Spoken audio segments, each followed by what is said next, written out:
warahmatullahi wabarakatuh, anak-anak sekalian dan juga adik-adik. Sekarang kita akan mempelajari materi tentang alat-alat optik. Ini adalah materi untuk pelajaran fisika kelas 11 semester 2. Nah, di bawah ini adalah contoh-contoh alat optik seperti mata, mikroskop, kemudian lup, kamera, teleskop. Nah, itu diantaranya adalah yang akan kita bahas. Untuk bagian pertama ini yang akan dibahas 3 alat optik terlebih dahulu. Nah, alat optik sendiri adalah alat penglihatan manusia atau alat-alat yang menggunakan lensa dan memerlukan cahaya. Jadi yang akan dibahas alat optiknya antara lain mata, lup, kacamata, kamera, teropong, dan juga mikroskop. Di sini di bagian pertama yang akan dibahas terlebih dahulu adalah tentang mata, lup, dan kacamata. Mata merupakan indera penglihatan dan merupakan organ tubuh kita yang dapat menangkap perubahan dan perbedaan cahaya. Di sini apa yang menyebabkan kita dapat melihat aneka macam warna?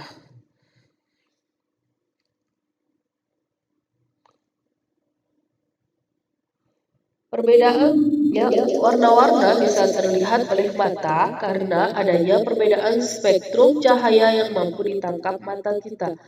Jadi dari cahaya polikromatik yang asalnya berwarna putih, ketika dikenai prisma ini akan menjadi warna merah, jingga, kuning, hijau, biru, nila, dan ungu. Perbedaan warna ini terjadi karena adanya perbedaan panjang gelombang, perbedaan frekuensi, dan energi fotonnya. Jadi untuk setiap warna itu memiliki panjang gelombang, frekuensi, dan energi foton tertentu yang berbeda-beda. Semakin ke bawah adalah urutan dari atas ke bawah, ini adalah panjang gelombang yang pendek kemudian menjadi yang paling panjang, yaitu untuk warna ungu, biru, hijau, kuning, jingga, merah. Ini adalah urutannya untuk panjang gelombang. Kemudian frekuensi nilainya berkebalikan dengan urutan panjang gelombang. Kalau frekuensi itu makin di atas, di sini frekuensinya semakin besar. Kita perhatikan dari warna ungu, biru, hijau, kuning, jingga, merah itu adalah yang nilainya paling kecil frekuensi untuk warna merah. Seperti itu. Kemudian bagaimana cara kerja mata sehingga bisa melihat benda dengan jelas? Mata berfungsi dengan cara menerima, memfokuskan, dan mentransmisikan cahaya melalui lensa mata yang menghasilkan bayangan objek yang kemudian ditangkap oleh retina mata. Bayangan objek yang ditangkap retina tersebut kemudian dikirimkan ke otak melalui saraf optik untuk kemudian diolah menjadi gambar yang mampu kita lihat secara nyata. Ya, bagian-bagian mata antara lain di sini ada kornea yang berfungsi untuk menerima dan meneruskan cahaya. Iris memberi warna pada mata, itu yang seperti kalau di mata kita pada umumnya itu adalah irisnya berwarna hitam. Dan juga dia berfungsi untuk mengatur intensitas cahaya. Yang ketiga adalah pupil. Di sini mengatur banyak sedikitnya cahaya yang masuk ke mata. Kemudian ada lensa untuk membentuk bayangan benda. Dan retina menangkap bayangan yang dibentuk lensa. Kemudian diteruskan ada saraf optik di sini untuk melanjutkan sinyal yang diterima oleh retina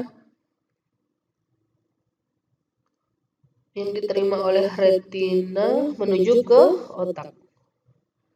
Jadi dari lensa kemudian bayangannya ditangkap oleh retina, kemudian dilanjutkan sinyalnya oleh saraf-saraf optik. Dilanjutkan menuju ke otak. Kemudian alat optik yang kedua adalah loop. Pernahkah Anda mengamati benda-benda kecil dengan kaca pembesar? Ya, kaca pembesar itu yang dikenal dengan nama loop. Loop atau disebut juga kaca pembesar atau magnifying glass.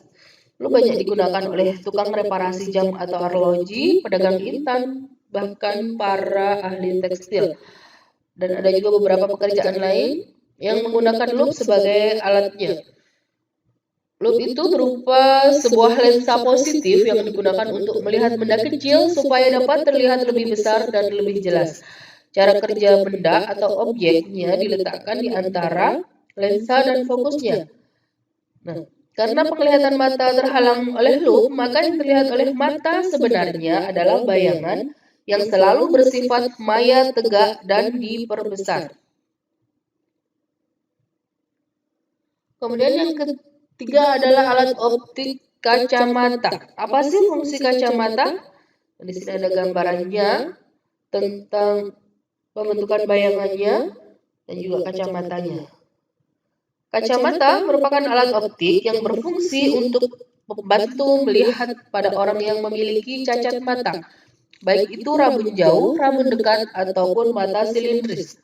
Kacamata terdiri dari lensa cembung atau cekung, tergantung jenis cacat matanya.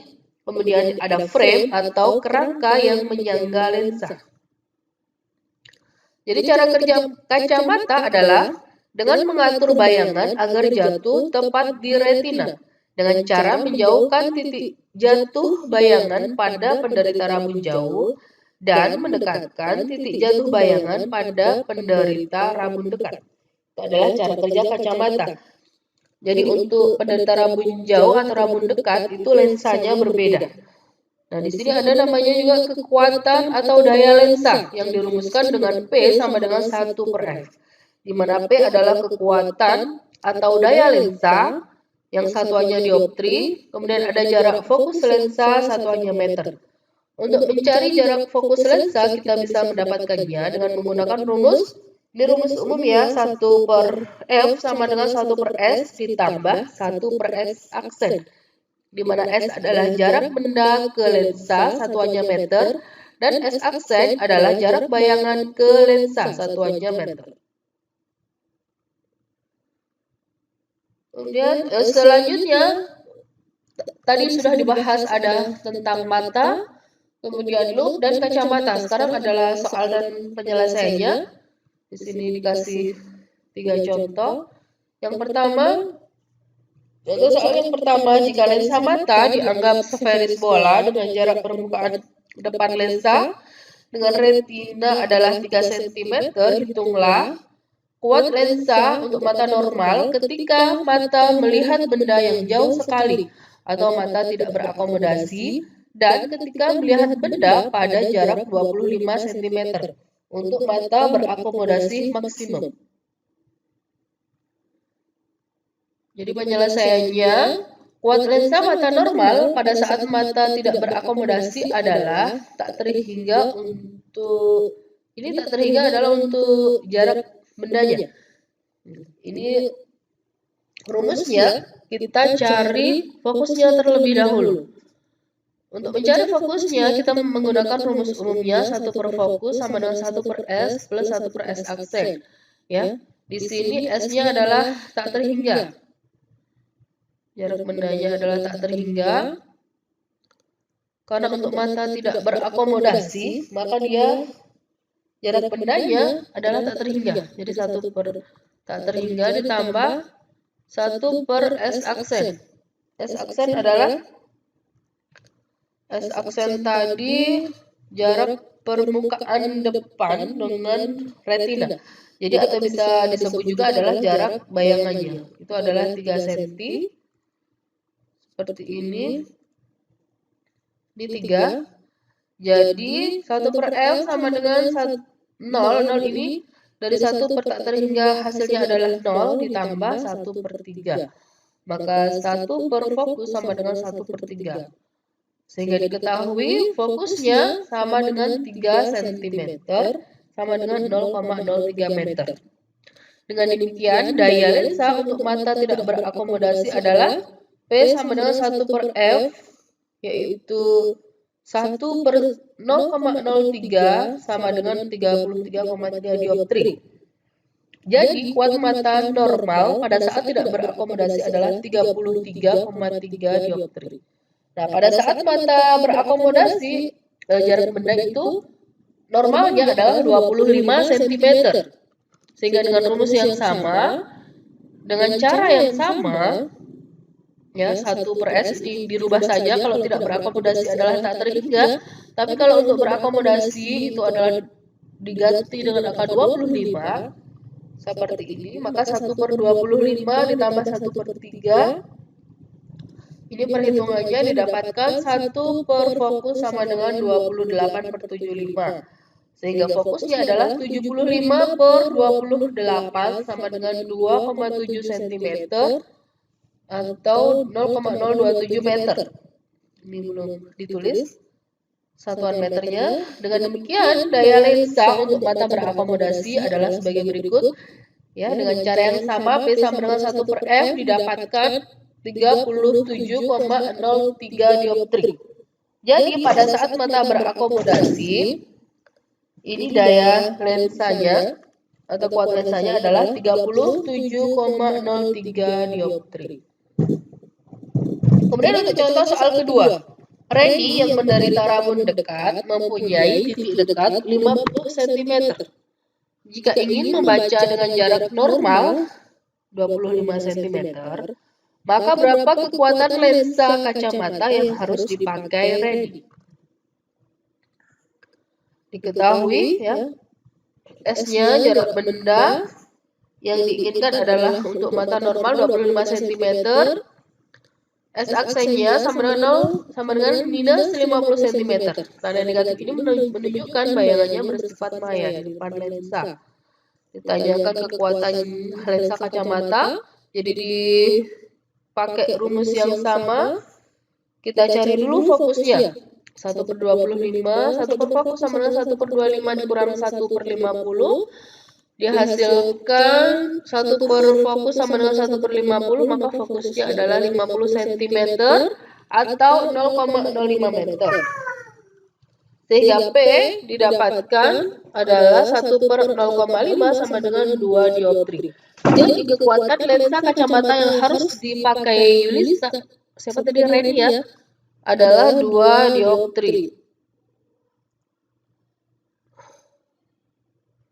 Kemudian soal penyelesaian yang ketiga. Contoh soal yang ketiga ini, seorang kakek penderita presbiopi memiliki titik dekat 75 cm dan titik jauh 300 cm.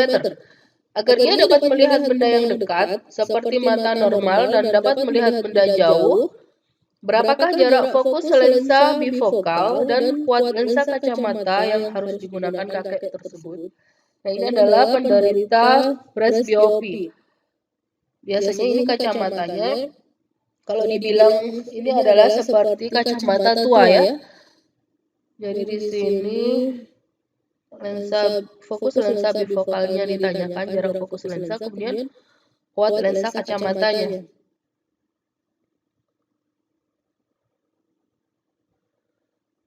Ya, kacamata bifokal tersusun atas 2 lensa, yaitu bagian atas lensa negatif atau cekung agar dapat melihat benda yang jauh, dan bagian bawah adalah lensa positif atau cemung agar dapat membaca normal.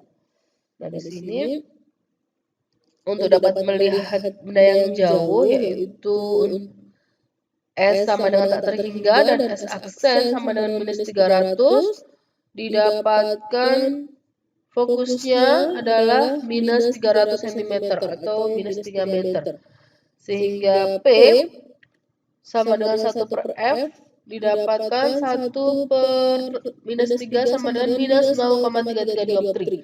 Jadi untuk dapat melihat benda jauh digunakan kacamata dengan jarak fokus 3 meter dan kuat lensanya minus 0,33 dioptri.